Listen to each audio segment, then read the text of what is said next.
अनुसूचित जाति वर्ग को जो इस तरह की सहायता बाकी सामान्य गरीब है उनके लिए नहीं है। तो लोगों को बताने की आवश्यकता है कि वहाँ उसके लिए भी रानी लक्ष्मीबाई सम्मान योजना है, उसमें 10 लाख रुपए मिलते हैं। और शेड्यूल कास्ट के लिए तो अब प्रावधान कर दिया गया, जब इससे आपत्ति की गई कि जो डिफरेंस है वो भी पे किया जा सकता है। तो ऐसे ऐसे छोटे छोटे जो चीजें हैं, जो बारीकियां हैं, वो एडवोकेट समझ सकते हैं, जो अधिकारी वर्ग लगा हुआ वो समझ सकता है। तो मेरा मानना है कि जो भी, चाहे वो लेखक है, चाहे जुडिशरी में है, एडमिनिस्ट्रेशन में है, पुलिस में है, जहाँ भी वो काम कर रहे हैं, कृपया अपना अपना काम बखूबी करें। कहीं किसी से ये अपेक्षा ना करें कि वो उसको अनावश्यक बढ़ावा देगा। हर व्यक्ति को अपना जो पुरुषार्थ है वो सिद्ध करना पड़ता है। जहाँ भी काम करेंगे आप अगर औरों से डबल काम करेंगे, क्यों? क्योंकि आपके साथ एक टैग जुड़ा हुआ है कि आप रिजर्वेशन से चुनकर आए या रिजर्वेशन से आपने नौकरी पाई है।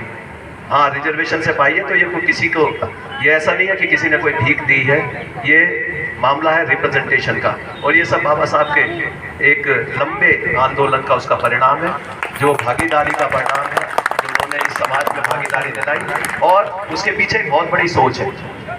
बाबा साहब कभी नहीं चाहते थे कि ये जो आरक्षण का प्रावधान है, वो पहली बात तो आरक्षण ही नहीं चाहते थे शुरू में। उन्होंने बात की थी तो बात की थी सेपरेट इलेक्टोरेट की, पृथक निर्वाचन क्षेत्रों की।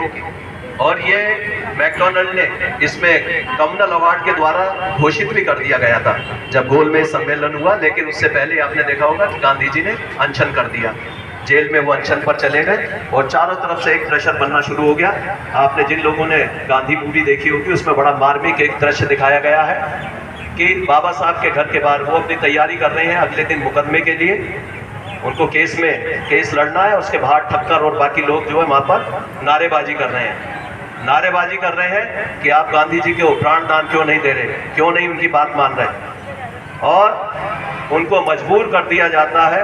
और उसके बाद जब वो अपने घर लौटते हैं, अपने जब मुकदमा लड़ने के बाद घर आते हैं, तो माँ रमाई भी उनसे एक ही बात कहती है कि आप जो है गांधी बाबा को नाराज क्यों कर रहे हैं, उनकी बात क्यों नहीं मान लेते। लेकिन बाबा साहब अड़िग थे, उन्हें पता था कि अगर दबाव में वो झुक गए तो ये समाज वर्षों वर्षों तक इसका कोई उद्धारक नहीं आएगा। ये एक मौका है जिसपे जो डिमांड्स रखी गई हैं वो पूरी हो जाए। उन डिमांड्स को थोड़ा सा चेंज कर दिया गया और डिमांड चेंज करके उसके बाद वो ऐसा रूप धारण कर लिया जिसे आप देख रहे हैं कि एक आरक्षण के रूप में। लेकिन ये आरक्षण, ये मान लें कि हर समय आरक्षण के ऊपर डिपेंड नहीं कर सकते। आज प्रत्येक क्षेत्र में आपको जाना पड़ेगा। हर क्षेत्र में प्राइवेटाइजेशन हो गया है, ग्लोबलाइजेशन का दौर है, सरकारी नौकरियां कम हो गई हैं, बहुत सारी नौकरियां बिल्कुल समाप्ति कर दी गई हैं। तो इसलिए अब रिजर्वेशन के ऊपर आप बहुत ज़्यादा आप उसमें उम्मीद नहीं लगा सकते। हर क्षेत्रों में निकलना होगा और इसकी सबसे पहली इकाई है कि आपको पढ़ाई, शिक्षा, सबसे ज़्यादा जो जोर होगा वो शिक्षा पे होना चाहिए। जैसा कि आप सुनते हैं, सभी मैसेज बहुत ज़्यादा चलते हैं कि शिक्षा शेरनी का वो दूध है, जो पिएगा वो दहाड़ेगा, वो किसी से डरेगा नहीं, ना किसी से दबेगा, वो अपने अधिकारों के लिए संघर्ष करेगा। और अधिकार कई बार संघर्षों से ही मिलते हैं, वो भीख मांगने से नहीं मिलते। ये बात बाबा साहब के जीवन में आपने देखा होगा। उनके जितने भी, चाहे वो महाद आंदोलन रहा, चौधर तालाब के लिए आंदोलन रहा, या शुरू में उन्होंने मंदिर के एंट्री मूवमेंट चलाए, लेकिन वो सभी जितने भी अधिकार हैं उसके बाद ही मिल पाए। भारत के संविधान में जो बाबा साहब ने जो व्यवस्थाएं कर दी वो ऐसी दूरगामी है कि हर वर्ग के हितों का उन्होंने ध्यान रखा है। आज देखते हैं कि कोई भी संविधान में अमेंडमेंट किया जाता है तो उसके बाद उसमें एक डिबेट शुरू हो जाती है और कोई भी इस बात को कि जो सर्वमान्य कोई चीज़ें हों उनको संविधान में नहीं ला पाता। हम कहते हैं कि बाबा साहब ने संविधान लिखा, वो ड्राफ्टिंग कमेटी के चेयरमैन जरूर थे, लेकिन क्या बाबा साहब ने सब कुछ अपने विचारों से, अपने आप से ही लिख दिया? उन्होंने जितना भी संविधान में लिखा, उन्होंने जो कॉन्स्टिट्यूएंट असेंबली थी उसके सभी सदस्यों को पहले कन्विंस किया, अपने आर्गुमेंट्स दिए। जब वो सब मान गए उसके बाद उनको सर्वसम्मति से उसको लागू कराया। तो ये बहुत बड़ी उसमें, क्योंकि उन्होंने पूरा वर्ल्ड देखा हुआ था, उनको इंटरनेशनल कम्युनिटीज में क्या क्या हुआ उनका इतिहास जानते थे। और इतिहास जाना हम लोगों के लिए बहुत आवश्यक है। जो व्यक्ति अपना इतिहास नहीं जानता वो भविष्य नहीं बना सकता। वो जरूरी है कि हम लोग अपने इतिहास को भी जानें, लेकिन इतिहास को एक ऐसा समाज में विघटन पैदा करने के लिए उसको इस्तेमाल ना करें। विगत समय में क्या हुआ, झाड़ू बांधी जाती थी या हांडी बांधी जाती थी, उसका पता होना चाहिए, लेकिन उस बात को लेकर आज समाज ये कार्टर में बताई जा सकती है, लेकिन ओपन मंच से अगर या किसी दूसरे वर्ग के साथ में अगर इस तरह की बातें कटाक्ष करेंगे तो फिर उससे आपस में जो सामाजिक समरसता उसमें कहीं ना कहीं ह्रास होता है।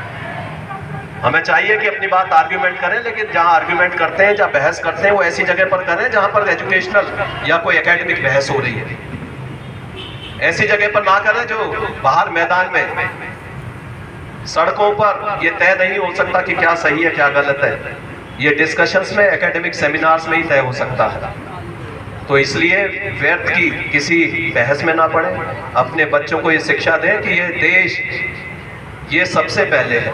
जैसा कि बाबा साहब ने कहा था, we are Indians first and last. Lastly जो है सबसे पहले भी इंडियन है और सबसे बाद में भी इंडियन। लोग कई बार बाबा साहब पे आरोप लगाते हैं साहब वो अंग्रेजों के एजेंट बन गए थे, इसलिए अधिकार दिए गए। उन्होंने अंग्रेजों का सबसे ज्यादा विरोध किया।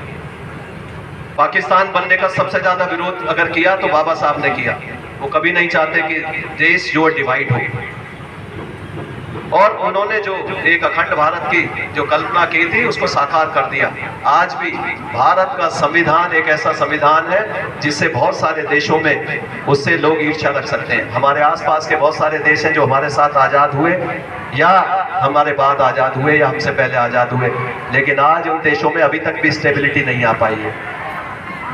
बाबा साहब एक न केवल वो प्रखर समाज सेवी थे, विधिवेत्ता थे, एक बहुत बड़े इकोनॉमिस्ट थे। उनको पता था कि किस प्रकार से देश की